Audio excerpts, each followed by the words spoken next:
6월 23일 월요일 이른 아침입니다.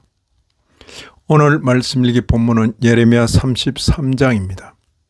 본문을 다음 4단락으로 나눌 수 있겠습니다.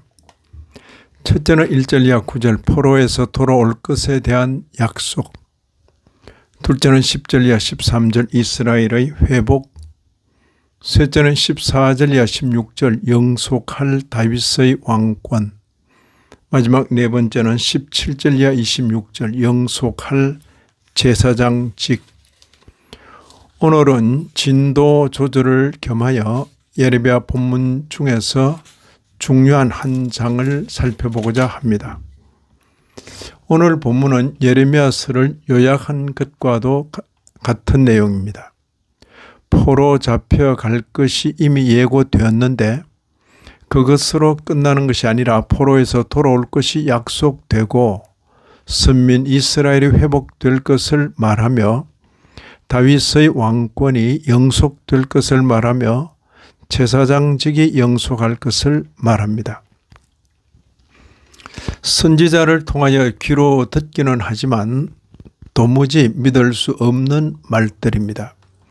선민이 이방 땅에 포로 잡혀 간다는 말도 믿을 수 없는 말이었는데 바벨론이 망하고 선민이 다시 돌아온다는 말은 더욱 믿을 수 없는 말입니다. 먼저 포로에서 돌아올 것에 대한 말씀을 들어보십시다. 6절 이하 9절입니다.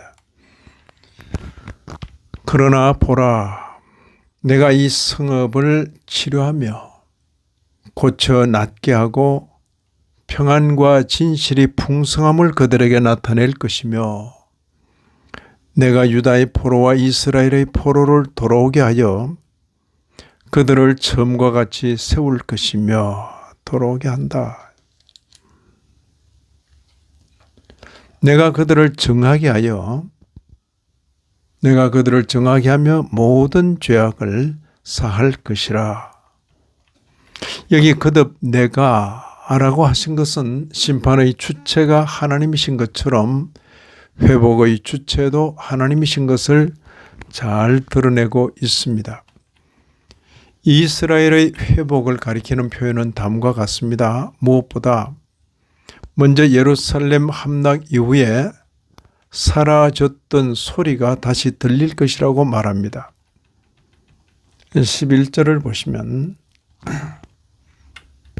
유다 성읍들과 예루살렘 거리에서 즐거워하는 소리, 기뻐하는 소리, 신랑의 소리, 신부의 소리와 및 만군의 여호와께 감사하라, 여호와는 선하시니 그 인자심이 영원하다 하는 소리와 여호와의 성전에 감사 제를 드리는 자들의 소리가 다시 들리리니 이는 내가 이 땅의 포로를 돌려보내어 지난 날처럼 되게 할 것임이라.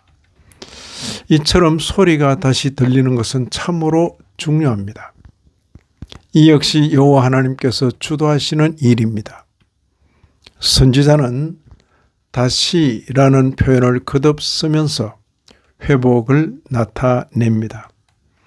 여기 11절, 12절, 13절에 다시, 11절에 이런 자들의 소리가 다시 들리리니 12절에는 황폐하여 사람도 없고 짐승도 없던 이곳과 그 모든 성읍에 다시 목자가 살 곳이 있으리니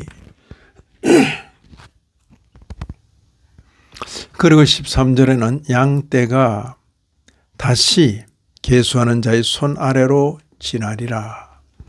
선민의 회복은 다윗의 왕권 회복으로 구체화될 것을 말씀하십니다. 15절 16절입니다. 그날 그 때에 내가 다윗에게서 한 공의로운 가지가 나게 하리니 그가 이 땅의 정의와 공의를 실행할 것이라.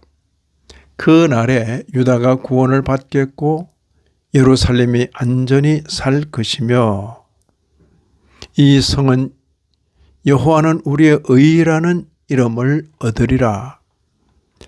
그날 그 때가 언제를 가리키며 다윗에게서 나는 한 공의로운 가지는 누구를 가리키는지는 이 예언이 실현되고 나서야 비로소 만천하에 드러나게 되었습니다. 때는 신약시대를 가리키며 한 공의로운 가지는 예수 그리스도 우리 주님을 가리킵니다.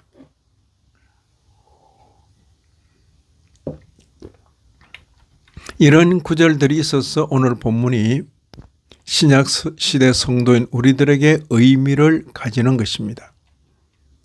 이런 전체적인 조망 가운데 본문 첫 단락에 나오는 말씀이 이해되어야 할 것입니다. 3절에 너는 내게 부르짖어라.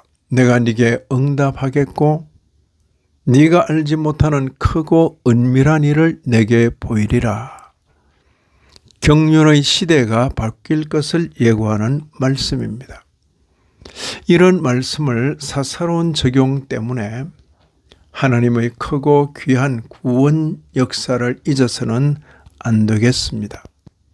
이 아침에도 말씀에 참여하는 모든 분들 위해 하나님의 크신 은혜가 다하시기를 진심으로 기원합니다.